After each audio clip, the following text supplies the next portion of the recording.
Welcome, everybody.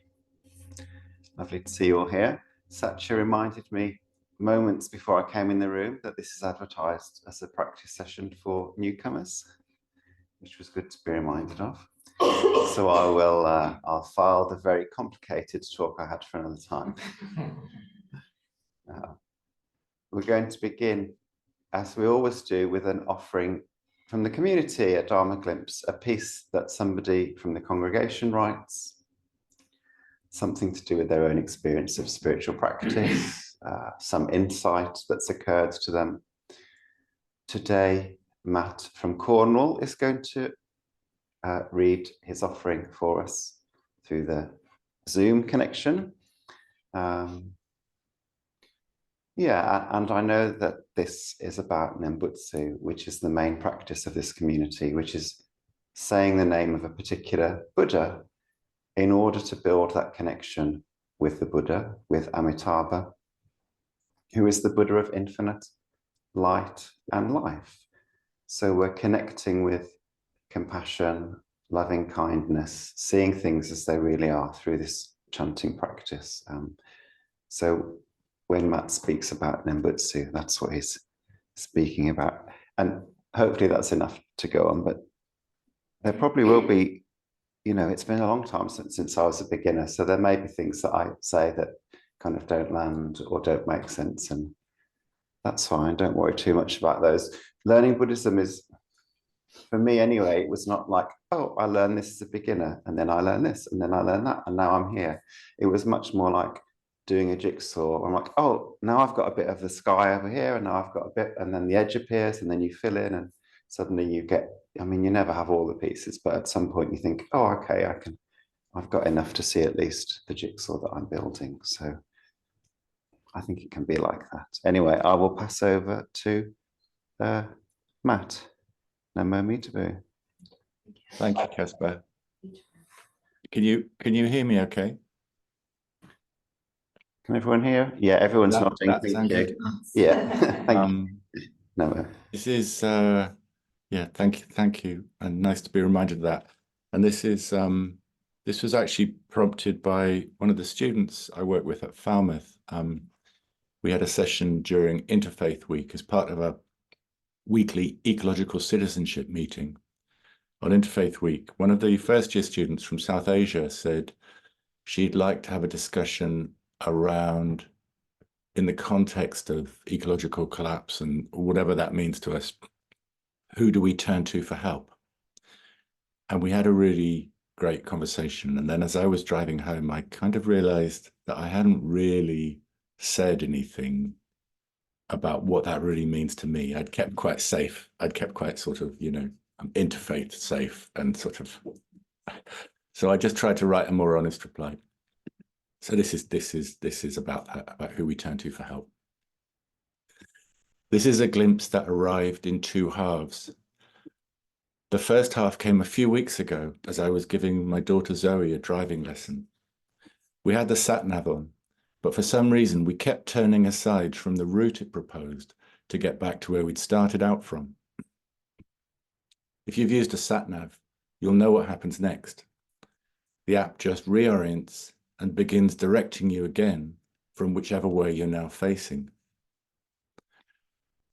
Sometimes a moment lingers in the memory like an odd little question mark waiting to be understood. And I think this is what a Dharma glimpse means to me, but maybe a koan would be nearer the mark. The sat-nav's patient recalibration over and over as we kept failing to follow its advice felt like one of these moments. No opinion offered and no reproach. And where it's actually pointing us, regardless of how often we turn aside from it, hasn't actually moved or changed, has it? It just happens to be in this direction now, instead of that. The second half of this glimpse happened when I was praying silent Nembutsu a week or so later. At some point, I must have slipped without noticing it from saying Namo Amitabha to saying Maranatha. an Aramaic version of the Prayer of the Heart, which I learnt from the Benedictine teacher, Father John Main, and have come back to many times over the years. It must have been a good 10 minutes before I even realized what had happened. And when I did, it seemed oddly funny, as if for once I'd been accidentally honest with Amida and with myself. As if the most honest way I could say Nembutsu was in fact to forget the correct words, to muddle them up and get them wrong. This isn't about advocating a mix and match approach to prayer, though. Trying to find the perfect blend sounds quite tiring. It smells of what we sometimes call calculating mind to me, which is to say, mixing and matching different approaches until I finally hit on just the right formula basically leaves this whole finding the way home thing up to me. Like I said, tiring, and based on evidence to date, if it's up to me, things aren't looking very promising. But whatever it means to open the defended heart to measureless, unmeasuring life, I suppose coming to Amida just as I am, as we say, has to include then this curious inability to settle properly on a given name. If I were to call myself a Pure Land Buddhist, it would be in this sense, I think. After decades of putting on one form of prayer after another, like so many borrowed shirts, it seems I've failed at even this simplest of bamboo practices, calling the name, sticking with it. And it's right here, in this obscure inability to settle, that Amida finds me just as I am, irrespective of how often I veer off one way or another. I've no idea what comes next, to be honest, but maybe that's not such a bad thing. Maybe that's the point. To be continued. Namo Amida Bu. Namo Amida Bu. Thank you, Matt. Very nice. So we move into a period of meditation now. Not so long, maybe 10 or 12 minutes.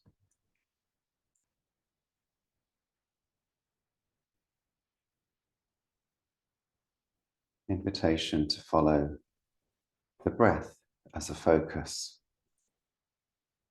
Noticing cooler air entering at the tip of the nose, warmer air leaving. Perhaps if your mind is particularly busy today, counting the breaths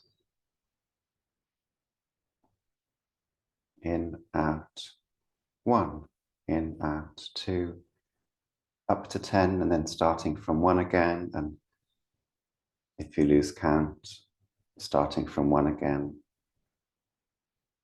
Maybe you don't get to 10, that's okay.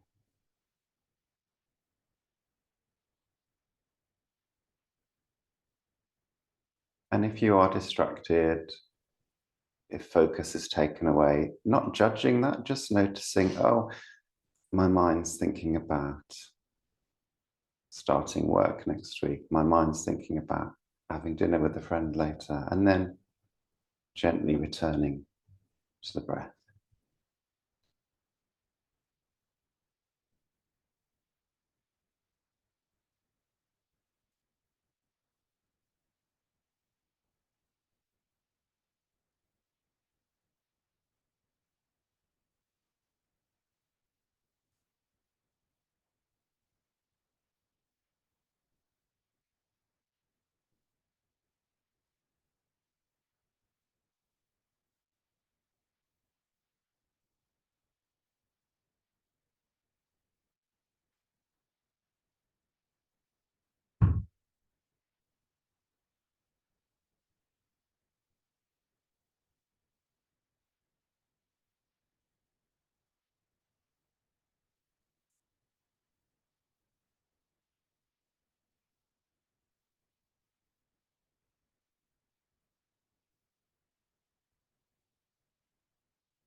much of Buddhism is about practicing in order to get better at something. I will cultivate loving kindness. I will cultivate wisdom. I will cultivate compassion, as if we're adding things on to ourselves.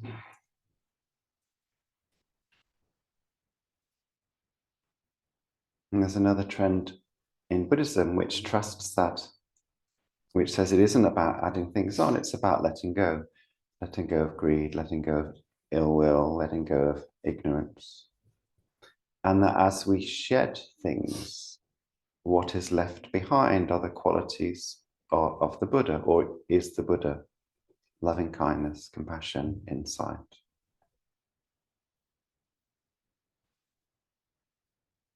Pure Land Buddhism invites us to trust that even though we aren't going to let go of all those things in this lifetime, we can still trust that those other qualities are present.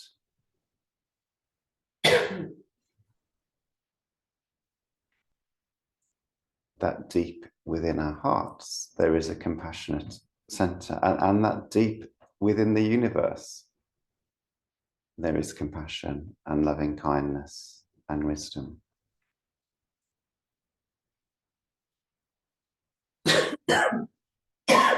So in a moment, we'll chant the name Amitabha together, the Buddha of infinite light. And this is an act of remembering that those qualities exist. And sometimes in the practice, we get a glimpse of that, or we feel closer to those things. And sometimes we don't. Either way, the act of entrusting ourselves, of remembering their existence, can bring a sense of solace and relief and ease. So we'll recite the name Amitabha together. That there is a little tune, so if you're not sure, listen for a moment, but I encourage you to join in.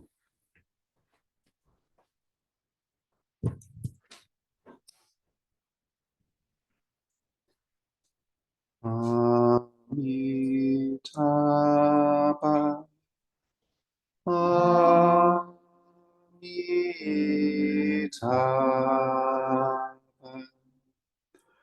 Amitabha,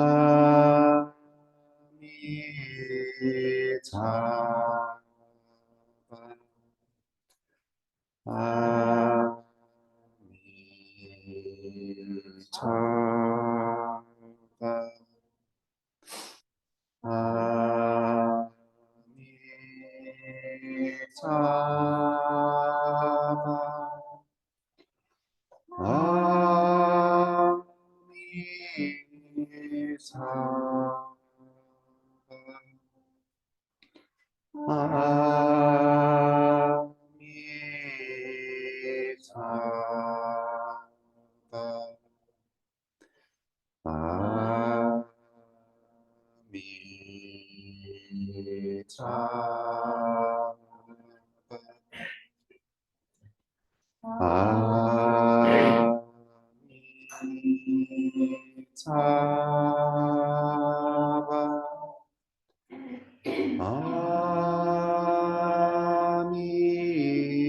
In a moment, we'll recite the refuges and precepts and bodhisattva vows together. The words are on the A5 liturgy sheet. The refuges, the three refuges, are the things we have in common with all Buddhists around the world, what we place our confidence in as Buddhists. The first, the Buddha, that there is such a thing as awakening, and there are people who exemplify that, particularly Shakyamuni Buddha, who lived 2,500 years ago in India and Nepal. And Buddhists will disagree over exactly when he lived, what he taught. They will emphasize different things, but we all agree that there was something important there. We take refuge in the Dharma, the words that the Buddha spoke that were passed down to us, and more importantly, the meaning behind those words. What Suzuki Roshi called things as it is, which is partly, I think, because he didn't speak English that well as a Japanese immigrant, but it also really gets to some, at the same time, it really gets to something. We are waking up to things as it is. And then we take refuge in the Sangha, the community of people that are practicing together. And we recite the 5 lay precepts, which are also very traditional. And part of the reason for saying them is to join in with the community of Buddhists across the world and through history. And part of the reason is that they, Buddhism is about noticing our mind, our actions, and the precepts provide a valuable mirror for that. And then finally, the bodhisattva vows, which express the longing to bring awakening to all beings. And even if we've had a small taste of that ourselves, naturally, we long to share it. So we'll recite these together. So please repeat after me. For refuge, I go to the Buddha. For refuge, I go to the Buddha. The one who is awake and full of love. The one who is awake and full of love. Namo Buddhaya. Namo Buddhaya. For refuge, I go to the Dharma. For refuge, I go to the Dharma. All that guides us to wisdom and compassion. All that guides us to wisdom and compassion. Namo Dhammaya. Namo Dhammaya. For refuge, I go to the Sangha. For refuge, I go to the Sangha. Those who live in the Buddha's light. Those who live in the Buddha's light. Namo Sangha. Namo Sangha. With faith in the 3 jewels. With faith in the 3 jewels. And in light of my human tendencies. And in light of my human tendencies. I pray that I may become aware. I pray that I may become aware. Of when I take life. Of when I take life. I pray that I may become aware. I pray that I may become aware. Of when I take what is not freely given. Of when I take what is not freely given. I pray that I may become aware. I pray that I may become aware. Of when I fall into sexual misconduct. Of when I fall into sexual misconduct. I pray that I may become aware. I pray that I may become aware. Of when I fall into wrong speech. Of when I fall into wrong speech. I pray that I may become aware. I pray that I may become aware. Of when I become intoxicated. Of when I become intoxicated. No blame. No blame. Be kind. Be kind. Love everything. Love everything. Immutable sentient being. We vow to save them all. Inexhaustible unlimited passion. We vow to transform them all. Immeasurable are the Dharma teaching. We vow to master them all. Infinity is the Buddha's way. We vow to fulfill it completely.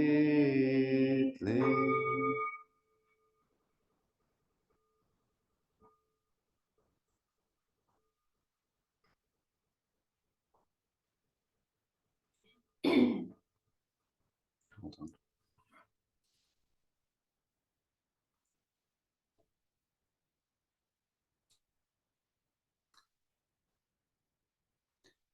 Something in Matt's Dharma glimpse reminded me of the life of Kyosa Manchi, that some of us read his writings a couple of years ago. And sort of in a book group, yeah, we read them together in a book, we studied them together in one of the book groups. I was just trying to remember when he was alive, I think sort of end of the beginning of the 20th century, end of the 19th century, something like that.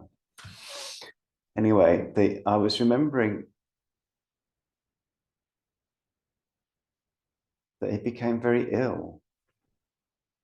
He was known, he wrote very beautifully about Buddhist practice and faith, but he was known as someone who pushed himself very hard, particularly, he didn't live that long. I think he was in his 30s when he died, but he was known as someone who pushed himself very hard, particularly in the first half of his life.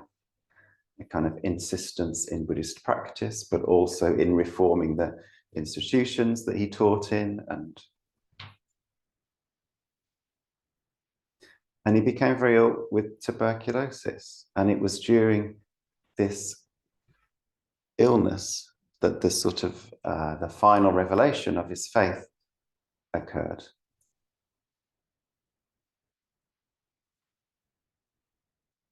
Because in the midst of that illness, when he was very weak, he couldn't really do very much. He couldn't do the Buddhist practices that he'd been doing. He couldn't do the study that he'd been doing. And in that failure to practice, he discovered the presence of the Buddha. He discovered, oh, there is something here beyond my own efforts that holds me. There is a compassion that I haven't created out of my own efforts, that hasn't come from the energy that I've been putting into this practice. That is nothing to do with any of my activity.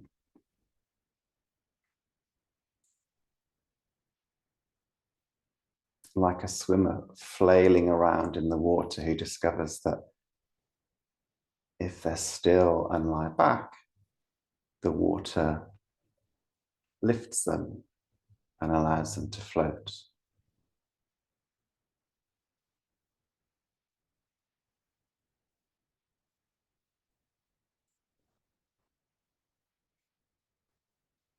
Shinran, the great teacher of Pure Land Buddhism, probably the most famous Japanese teacher of Pure Land Buddhism, who lived hundreds of years ago, similarly, in the midst of an illness, discovered this sense of being held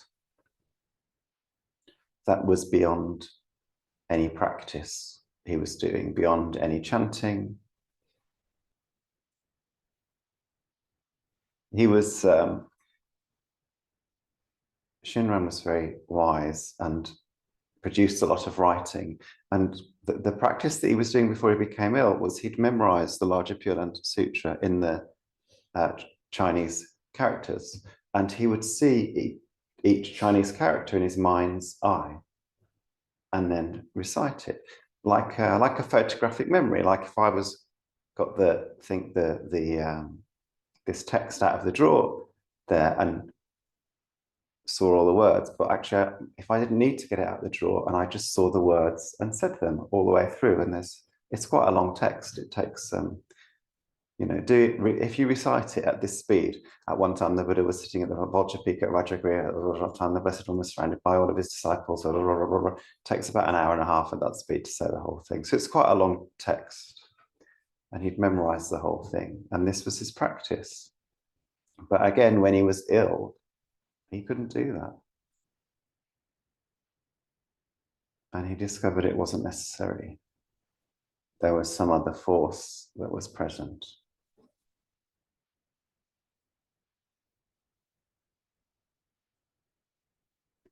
I think it's at the very start of Manchi's book. He says, inside or outside, it doesn't matter. It doesn't matter where you think that force is. It's the sort of great mystery at the heart of Buddhism and the heart of Pure Land Buddhism. And all of these different traditions try in their own way to express something of this. And some of them will give you very precise instructions and very precise answers, which often is very appealing. Oh, I'll just do this exact thing and I'll get this exact result, or I'll look in this place and then I'll understand the meaning of the universe. But it's a bit more mysterious than that.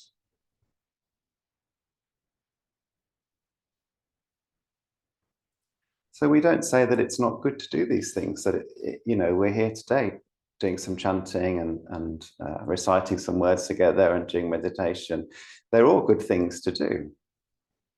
But we try and do them in the spirit of remembering there is something else at work, something beyond our own little minds whirring away, trying to work it out or make the best of it.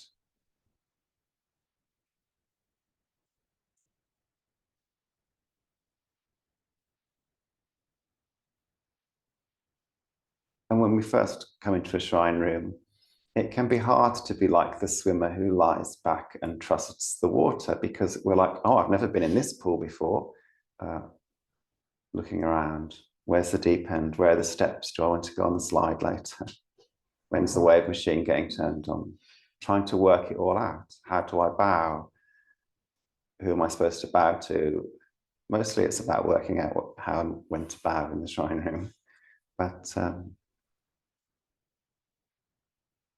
as some of those anxieties ease, hopefully you get a taste of being the terrible, terrible mixed metaphor, a taste of being able to lie back and be supported by the water.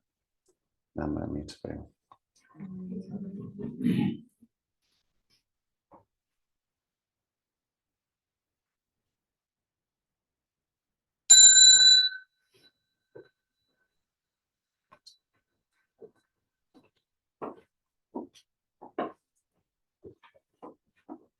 And now we're going to do some frustrations for the main shrine. We do 3 bows to the ground and we sing the words Namo Amitubu, another form of the Nembutsu, a different translation of Amitabha. Namo Amitubu. Namo Amitubu.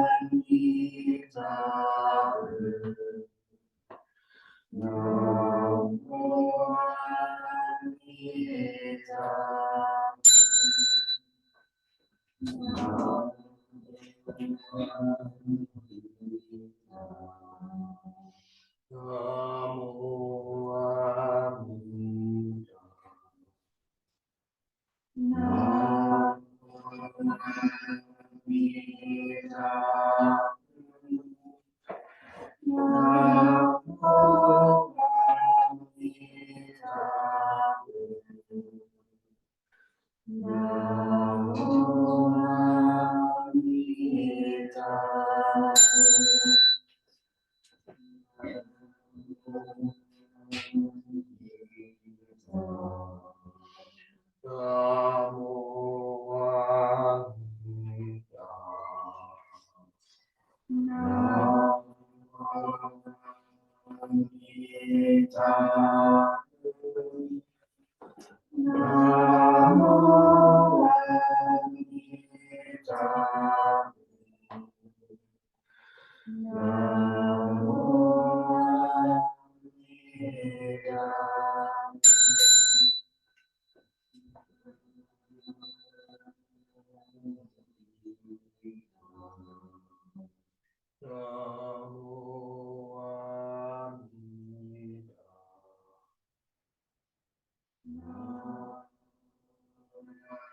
Namo Buddhaya. Namo Buddhaya.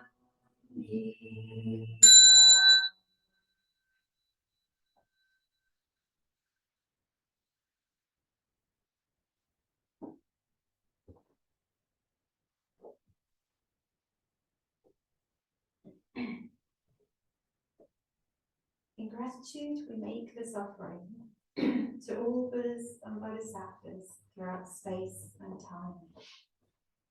May it be as fragrant as earth herself, reflecting our careful efforts, our wholehearted mindfulness, and the fruit of understanding slowly ripening. May we in all beings be companions of Buddhas and Bodhisattvas. May we awaken from forgetfulness and realize our true power. Namo me too. And come back to standing in our places. We bow to each other, first one side and then the other.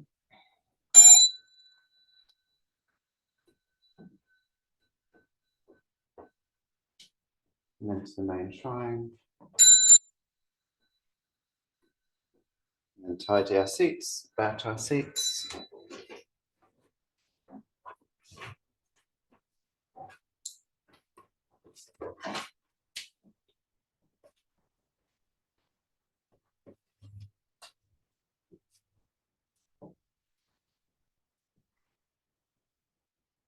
Couple of announcements. The revised and updated with lots of new material and definitely worth reading, even if you've got the old version book that Setra and I wrote is now available here in the temple and from Amazon, from bookshops and so on. So I'll write my PayPal account. yeah, if you haven't got cash and want to pay online, it's only £10 in the temple, it's £12.99 everywhere else. So it's worth getting here. And if you want to know, really, if you want to know what happens here and about the Buddhism that we do, it's the best place to get all the info. Secondly, donation bowl in the hallway. If you haven't got cash, please use the donation link on the website. We also encourage people to sign up to a regular monthly donation. Unfortunately, we can't pay the roofers with Dharma talks and meditation. It's the nature of the world that we live in. So if you value what you've experienced, you can express that value using money. That would be greatly appreciated. Namo me too. Oh, sorry. Book groups. Yeah, and in a week's time, we've got the first book study groups of the year starting, which will be on our new book, led one on Zoom by Jame and one in the temple on Monday nights by Kema. So if you're interested in signing up to those, let us know. 4 people in the room are already signed up. Yeah, exactly. Yeah, 4 people in the room already signed up. Thank you. So we'll finish by reciting the closing verse together, which is on the top of the liturgy sheet, if you want to read along.